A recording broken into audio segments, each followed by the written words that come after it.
Hi, my name's Tamara and we're standing outside the Arthurs Creek Community Centre.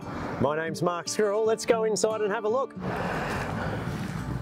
Well, Arthurs Creek is a fairly small community, but in many ways we're very interconnected. But there was one building that was slowly falling apart, the Uniting Church, and there was an opportunity for a number of people who've been here for many, many years, decades, to say, hey, let's make sure that this stays within that cluster of community opportunities as well. It's brought us all together now. It has. And we're actively working on restoring it first, to then get it to a point where we can use it in whichever way the community decides to do so. We've had people meet each other that didn't know they existed. They would live 300 metres up the road from each other, and they've now found new friends, new connections. And that's fairly critical in a place like Arthurs Creek because we're somewhat separated from our nearest neighbour.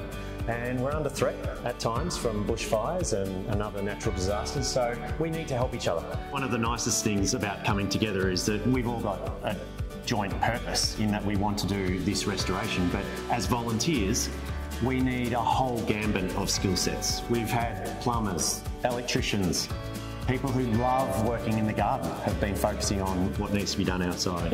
And so we've gotten to know each other a little bit better, and as volunteers we've all been able to make a contribution. And every little bit helps. I mean, even down to the smallest thing where someone brings along some food for some of the other volunteers on the day, it's all worth it.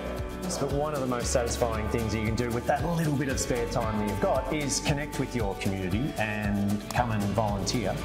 We've had my kids come down and do some volunteering alongside your kids too. They've been supported in that knowledge and growth by the older men and women who've come down and helped them do some tasks, such as putting weatherboards back on the outside of the building and doing some gardening. So they're learning skills for life, so they can be volunteers in the future also. Tamara, come on, talk to us. Why do you volunteer? Because you are in everything in Arthurs Creek. Well, I volunteer just so that I can get all our community to get to know each other and to have those connections when things go wrong or they need people, they know who to contact and how to get involved.